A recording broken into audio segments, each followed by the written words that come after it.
Assalamualaikum warahmatullahi wabarakatuh. Halo teman-teman semua.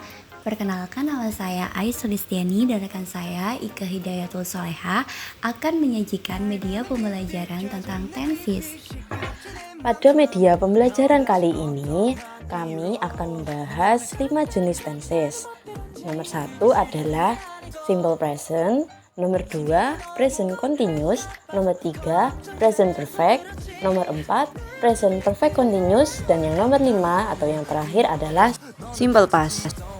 Macam-macam tenses. Yang pertama kita pelajari yaitu tentang simple present tense. Jadi simple present tense ini dalam penggunaannya dapat berfungsi untuk menyatakan fakta, kebiasaan, dan juga kejadian-kejadian yang terjadi pada saat sekarang ini.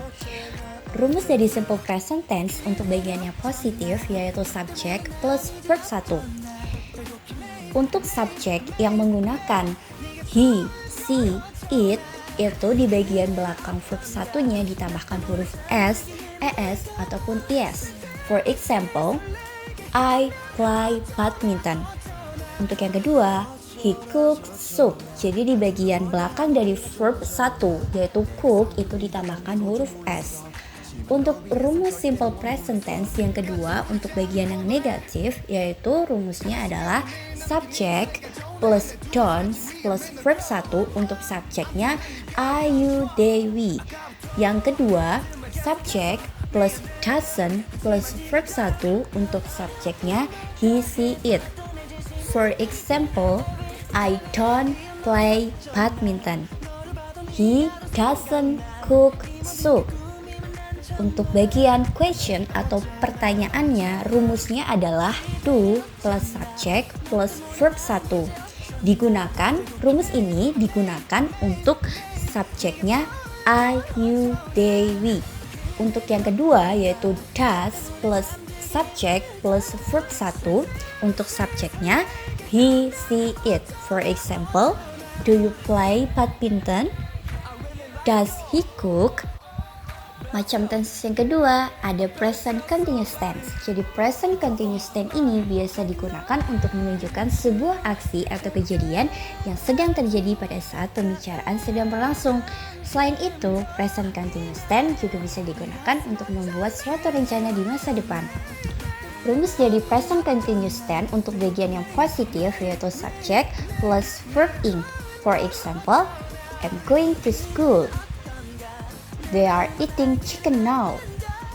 Untuk bagian yang negatif yaitu subject plus to be. To be-nya bisa is mr plus not plus verb ing. For example, Rafa is not crying. You are not drinking coffee. Untuk yang bagian question atau pertanyaan, rumusnya adalah to be plus subject plus verb ing. For example, am I going to the library?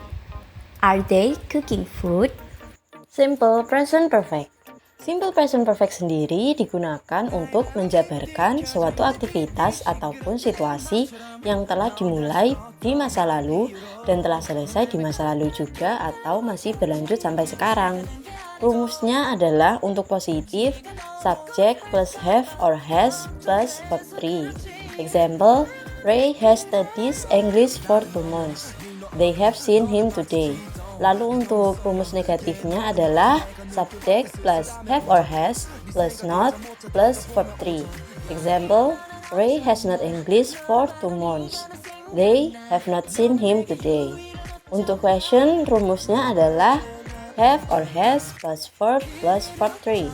Example, has Ray studied for 2 months? Have they seen him today? Have digunakan pada subjek seperti I, you, they, and we, sedangkan has digunakan pada subjek he, she, or it. Selanjutnya adalah present perfect continuous. Present perfect continuous tense menjabarkan suatu aksi yang telah selesai di masa lampau, ataupun juga bisa untuk menjabarkan suatu aksi yang telah dimulai di masa lalu dan masih terus berlangsung hingga sekarang. Untuk rumus positif adalah subject plus have or has plus been plus verb ing. Example, he has been working in the company since 2007.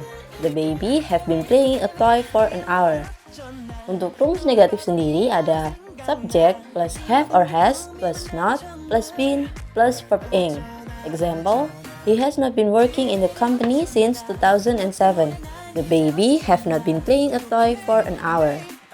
Dan untuk rumus question adalah have or has plus subject plus been plus verb ing. Example, has he been working in the company since 2007? Have the baby been playing a toy for an hour? Yang terakhir adalah simple past. Simple past tense menjabarkan suatu kejadian yang telah terjadi di masa lampau. Untuk rumusnya sendiri, rumus positif adalah subject plus verb to. Example, I sent you a letter yesterday. She bought a new book last week. Untuk rumus negatif adalah subject plus did plus not plus verb 1. Example, I did not send you a letter yesterday. She did not buy a new book last week. Dan untuk rumus question adalah did plus subject plus verb 1. Example, did I send you a letter yesterday? Did she buy a new book last week? Sekian media pembelajaran dari kami, yaitu kelompok KKNT 106. Saya Ike Hidayatul Solehah dan teman saya Ayu Sulistiani. Mohon maaf apabila ada kekurangan ataupun kelebihan. And thanks for watching. See you for the next event. Wassalamualaikum warahmatullahi wabarakatuh.